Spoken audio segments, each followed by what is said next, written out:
அனைவருக்கும் வணக்கம். நம்ம தமிழ் சிலபஸ்ல பார்த்துட்டு இருக்கக்கூடிய அழகு 7ல தமிழ் அறிஞர்களும் தமிழ் தொண்டுகளும் அப்படின்ற தலைப்பில் கீழே ஒரு அறிஞர்களா நம்ம தொடர்ந்து பார்த்துட்டே வந்துட்டு இருக்கோம். இன்னைக்கு நம்ம 3 அறிஞர்களை பத்தி பார்க்க போறோம். அதுல முதல்ல யாரை பார்க்க போறோம் அப்படின்னு சொல்லி பார்த்தீங்கன்னா தாரா பாரதி. யாரை பார்க்க போறோம்? தாரா பாரதி. சரிங்களா? அப்ப இவரோட காலம் 26/2/1947, 26/2/1947, 13/5/2000.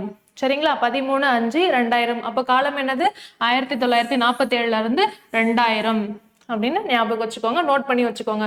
அப்போ நம்ம பார்த்துட்டு இருக்க கூட வரிசை அப்படி என்னன்னா, ஃபர்ஸ்ட் அறிஞருக்கான காலம், இயற்பெயர், புனைப்பெயர், சிறப்பு பெயர், இதை தானே ஃபர்ஸ்ட் நம்ம பாக்குறோம். அப்போ இயற்பெயர் அப்படின்னு பார்க்கும்போது இவரோட இயற்பெயர் என்னது? ராதாகிருஷ்ணன். இவரோட இயற்பெயர் ராதாகிருஷ்ணன். அப்ப அதுக்கடுத்து சிறப்பு பெயர். சிறப்பு பெயர் என்னன்னு பார்க்கலாம். கவிஞாயிறு. சிறப்பு பெயர் கவிஞாயிறு. இவரோட பேர் தாரா பாரதி. சரிங்களா? தாரா பாரதி. நம்ம தாரா பாரதி தானே சொல்றோம், அப்படியே அவருக்கு இது சிறப்பு பெயர் அப்படின்னு சொல்லும் போது இவரோட இயற்பெயர் நம்ம என்னன்னு பார்த்திருக்கோம் இல்லையா? ராதாகிருஷ்ணன். ராதாகிருஷ்ணன். தாரா பாரதின்றது இவரோட சிறப்பு பெயர். அதுதான் இப்போ வழக்கத்துல சொல்லிட்டு இருக்கோம். சரிங்களா? அதுக்கடுத்து இவரோட பெற்றோர் துரைசாமி அப்பா. இவரோட அப்பா பேர் என்னது? துரைசாமி. அம்மா பேரு புஷ்பம்மாள். சரிங்களா? அதுக்கடுத்து இவரோட ஊர் அப்படின்னு சொல்லி பார்க்கும்போது திருவண்ணாமலை மாவட்டத்துல இருக்கிற குவளை கிராமம். திருவண்ணாமலை மாவட்டம் குவளை கிராமம். சரிங்களா?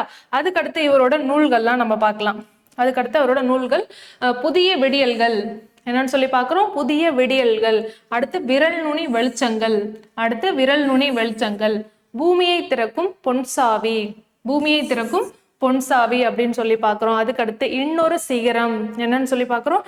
இன்னொரு சிகரம் அப்படின்னு சொல்றோம். அதுக்கடுத்து இது எங்கள் கிழக்கு. இது எங்கள் கிழக்கு. அதுக்கடுத்து தாராபாரதி கவிதைகள். தாராபாரதி கவிதைகள்ன்றது ஒரு தொகுப்பு. இதுக்கு கீழே நிறைய கவிதைகள்லாம் இவரு கொடுத்திருப்பாரு. சரிங்களா? அதுக்கடுத்து ரொம்ப முக்கியமானது, நல்லாசிரியருக்காக வழங்கக்கூடிய டாக்டர் ராதாகிருஷ்ணன் விருது நம்ம தாராபாரதி அவர்கள் வாங்கியிருக்காரு. சரிங்களா? இது ரொம்ப நோட் பண்ணி வச்சுக்கோங்க. டாக்டர் ராதாகிருஷ்ணன் விருது யாருக்கு கொடுக்குறாங்க? நல்லாசிரியருக்கான விருது. சரிங்களா? அதுக்கடுத்து நம்ம எல்லா அறிஞர்களை பத்தி மேற்கோள்கள்லாம் நம்ம பார்க்கிறோம். அந்த மாதிரி தாராபாரதியோட மேற்கோள்கள் அப்படின்னு சொல்லி பார்க்கும்போது ரொம்ப முக்கியமானது. ஏன்னா அவரோட மேற்கோள்கள் எல்லாமே ஒரு மாணவர்களையோ ஒரு மனிதர்களையோ ரொம்ப ஊக்கப்படுத்துற மாதிரியான மேற்கோள்கள் தான் அவர் கொடுத்திருப்பாரு. சரிங்களா? அதன்படி நம்ம 11ஆம் வகுப்புல கொடுத்திருக்காங்க தாராபாரதி பற்றி. அதுல கொடுத்துள்ள ஒரு பாட்டை தான் நம்ம பார்க்கலாம். அதாவது வீட்டுக்கு உயிர் வேலி என்னன்னு சொல்லியிருப்பாரு. வீட்டுக்கு உயிர் வேலி, வீதிக்கு விளக்கு தூண், நாட்டுக்கு கோட்டை மதில். என்னன்னு சொல்லியிருப்பாரு? நாட்டுக்கு கோட்டை மதில் அப்படின்னு சொல்லியிருப்பாரு. நடமாடும் செடி கொடி நீ. சரிங்களா? நடமாடும் செடி கொடி நீ அப்படின்னு சொல்லியிருப்பாரு. அதாவது வீட்டுக்கு உயிர் வேலி, அதுக்கடுத்து வீதிக்கு விளக்கு தூண், நாட்டுக்கு கோட்டை மதில், நடமாடும் செடி கொடி நீ அப்படின்னு சொல்லியிருப்பாரு. இன்னொன்னு நம்ம எல்லாரும் கேள்விப்பட்ட ஒரு மேற்கோளா இது இருக்கும். அது என்னன்னு பாத்தீங்கன்னா, வெறுங்கை என்பது மூடதனம். நம்ம கையில ஒண்ணுமே இல்லை அப்படின்னு சொல்றது ஒரு முட்டாள்தனம். சரிங்களா? அப்போ விரல்கள் 10 மூலதனம் அப்படின்னு சொல்லி அவர் சொல்லியிருப்பாரு. நம்மளோட மூலதனமே என்னதான்? நம்மளுடைய விரல்கள் தான். அது அவர் சொல்லியிருப்பாரு. வெறுங்கை என்பது மூடதனம், விரல்கள் 10 மூலதனம் அப்படின்னு சொல்லியிருப்பாரு. அதுக்கடுத்து ஒரு முக்கியமான மேற்கோள்கள்னு நம்ம சொல்லலாம். எனக்கு ரொம்ப மிகவும் பிடித்தமான மேற்கோள்கள் அது. அது உங்களுக்கும் பிடிக்கும்னு நான் நினைக்கிறேன். என்னன்னு சொல்லி பார்க்கலாமா? எத்தனை உயரம் இமயமலை, எத்தனை உயரம் இமயமலை, அதில் இன்னொரு சிகரம் உனது தலை அப்படின்னு சொல்லியிருப்பாரு. எத்தனை உயரம் இமயமலை, அதில் இன்னொரு சிகரம், அதாவது இன்னொரு சிகரம் உனது தலை அப்படின்னு சொல்லியிருப்பாரு. அதுக்கடுத்த லைன் இன்னும் நல்லா இருக்கும். அதாவது எத்தனை ஞானியர் பிறந்ததரை, எவ்வளவு பேர் இங்க பிறந்ததுனாலும் நீ இவர்களை விஞ்சிட என்ன தடை அப்படின்னு சொல்லியிருப்பாரு. இந்த பாட்டு ரொம்ப நல்லா இருக்கும். இந்த மேற்கோள்கள் கேட்கும் போது நம்ம என்னதான் சோர்வா இருந்தாலும் நம்மள ஊக்கப்படுத்தக்கூடிய ஒரு மேற்கோள்களா இருக்கும். சரிங்களா? அப்போ இது எக்ஸாமுக்கும் ரொம்ப முக்கியமானது தான் நான் சொன்ன மேற்கோள்கள். நோட் பண்ணிக்கோங்க. அப்ப தாராபாரதி பத்தி நம்ம பார்த்துட்டோம். அப்போ 1947 2000 அவரோட வருஷம். அதுக்கடுத்து இவர் எந்த ஊரு? திருவண்ணாமலை குவளை கிராமம். சிறப்பு பெயர் அப்படின்னு பார்க்கும்போது அவர் தாராபாரதி தான் அவரோட சிறப்பு பெயராகவும் இருக்கு. அது மட்டும் இல்லாம இயற்பெயர் ராதாகிருஷ்ணன். என்னன்னு சொல்லி பார்க்கிறோம். இயற்பெயர் ராதாகிருஷ்ணன் பார்க்கிறோம். கவிஞாயிறு என்னன்னு சொல்றோம்? கவிஞாயிறு. இது மாதிரி நிறைய டிஃப்ரெண்ட் இருக்கும். கவிஞாயிறு, நம்ம மொழி ஞாயிறுன்னு ஒருத்தரை பத்தி நம்ம பார்ப்போம். அந்த மாதிரி குழப்பிக்காம கொஞ்சம் தெளிவா படிச்சுக்கோங்க. சரிங்களா? அப்போ புஷ்பம்மாள், துரைசாமி அப்படின்னு சொல்லிட்டு அவரோட பெற்றோர்கள், நூல்களும் நம்ம பார்த்திருக்கோம்.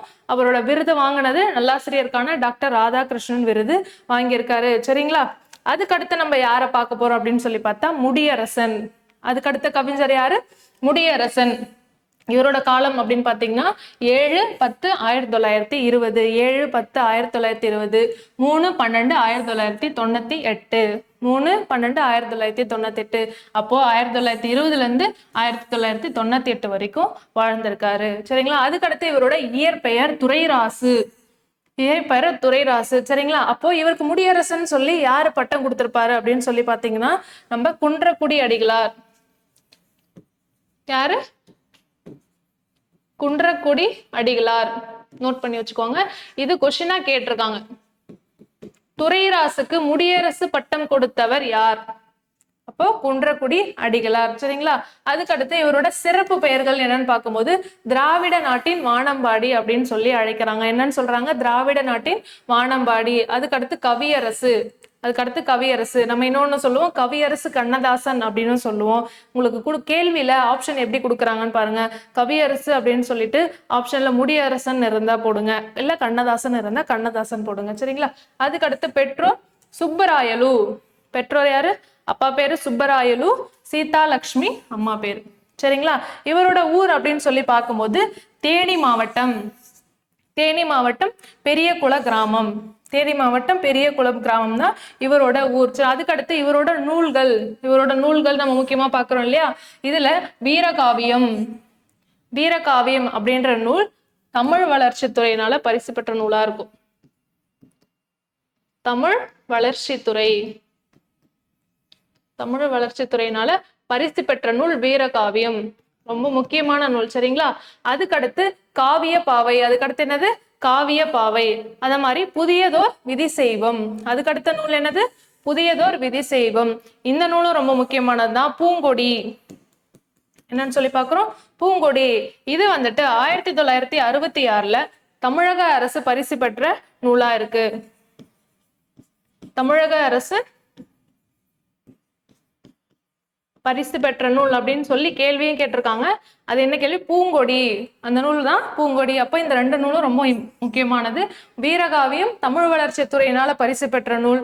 பூங்கொடி அப்படின்றது தமிழக அரசு பரிசு பெற்ற நூல் 1966. சரிங்களா? இவரோட பணி அப்படின்னு சொல்லி பார்க்கும்போது மீனாட்சி சுந்தரனார் உயர்நிலை பள்ளியில தமிழாசிரியரா இருந்திருப்பாரு.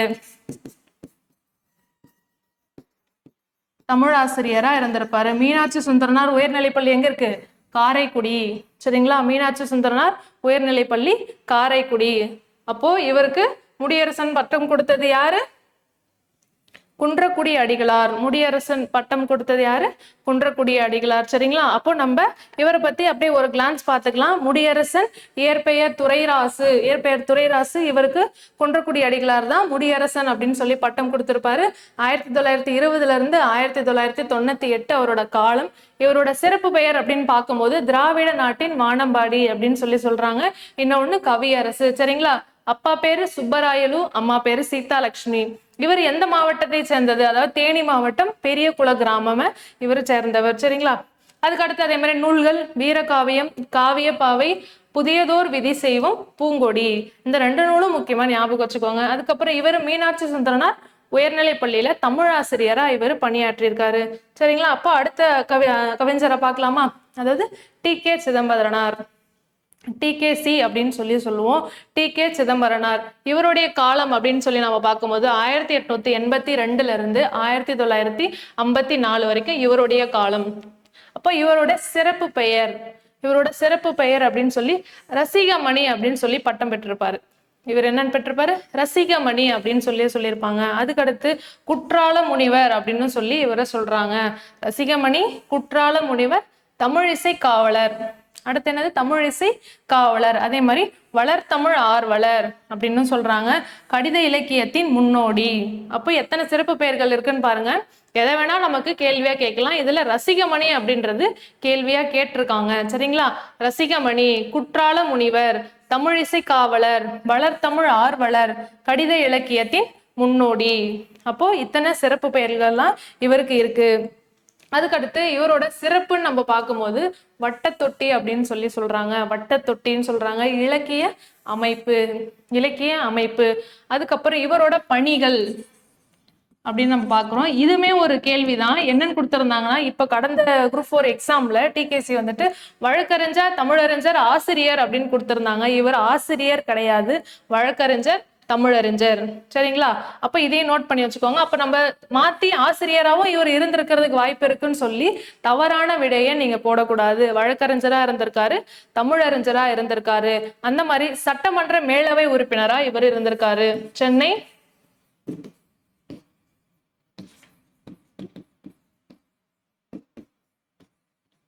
சென்னை சட்டமன்ற உறுப்பினர், சென்னை சட்டமன்ற மேலவை உறுப்பினரா இவர் இருந்திருப்பார். சரிங்களா? அதுக்கடுத்து அறநிலைத்துறை இயக்குனரா இவர் இருந்திருப்பார்.